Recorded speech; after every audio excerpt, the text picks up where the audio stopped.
When someone shuts down the conversation, do this.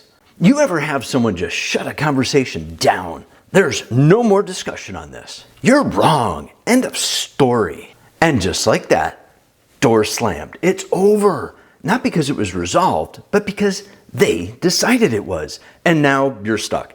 Because anything you say next either starts a fight or sounds like you're backing down. That's not a disagreement.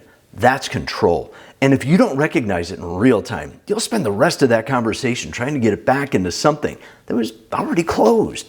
You don't lose control of a conversation because you said the wrong thing. You lose it the moment someone closes it. When they speak like there's no other option, there's nothing left to respond to. So you try to explain. And now you're not adding to the conversation. You're just trying to get back into one that was already shut down. That's not a communication problem. That's a structure problem. And once you see that, you stop arguing with what they said and start dealing with what they did. So here's what's actually happening. When someone says, there's no other way, or that's just how it is, or you're wrong, end of story, they're not just making a point. They're closing the frame of the conversation. They've removed any alternatives, the nuance, and most especially discussion. So now there's nothing to explore, only something to accept or push back on. And the moment you argue inside that, you've already lost position. So what do? Because now you're not adding to the conversation, you're trying to get back into it. This is where most people lose it. They hear certainty and respond with explanation. Well, I think. Let me explain. Now you're defending, and it looks like you're trying to prove something. That's where control drops. Not because you're wrong, but because you stepped into their structure. So the goal isn't to respond better. It's to stop responding inside something that was already closed. So the question becomes, how do you reopen a conversation that someone already shut down? Here's the 4-step counter. Step 1, don't enter the frame. The moment they say it, you don't jump in. No, well, actually, no immediate pushback. You pause. Because the fastest way to lose control is to argue inside a structure you didn't create. Step 2, reopen the frame. Now you expand it without attacking. What makes that the only option? How did you rule everything else out? Is there any situation where that wouldn't hold?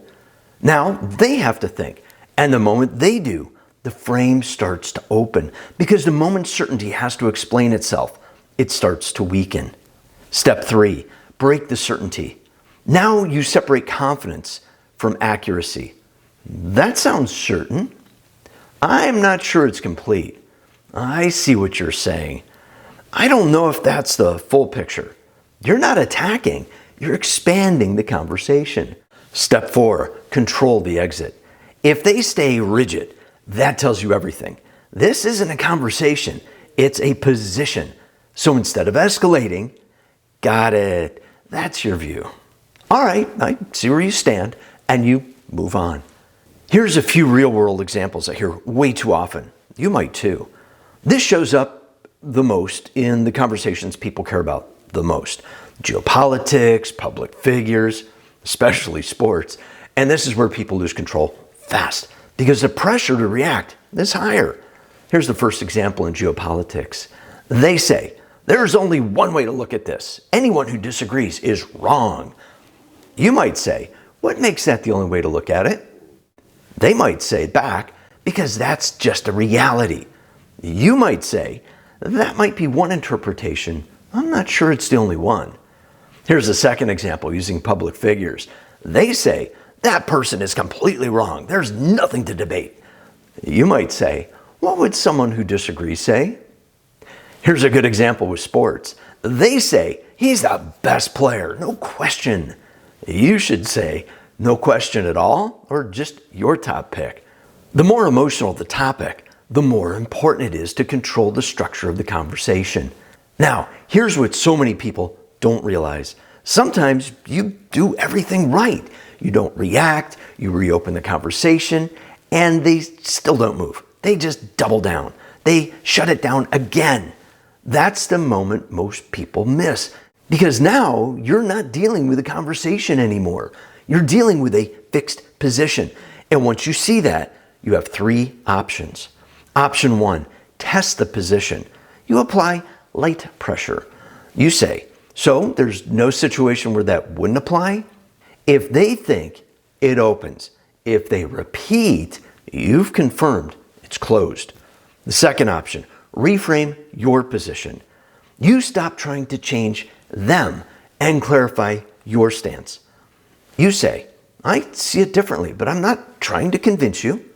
Now you keep your clarity without escalating. Option three, exit with control.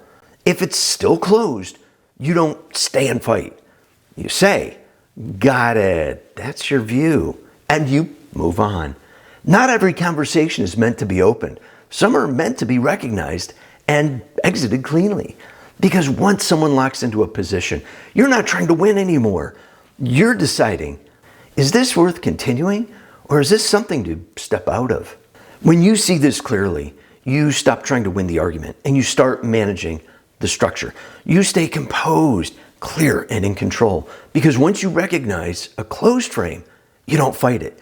You reopen it, or you walk away. Most people react when a conversation gets shut down. High-level communicators see it happen in real time and take control of it. Because if you don't catch this, you fall right back into reacting. And once that happens, you're not responding to what was said. You're reacting to how it made you feel. That's the pattern that pulls you out of control in conversations. So the next step isn't just what to say. It's how to stay calm when someone is trying to pull you into that reaction. That's exactly what I break down in this next video. How to stay clear, calm, and in control in real time, no matter who you're dealing with or how extreme their opinions are. I'll see you there.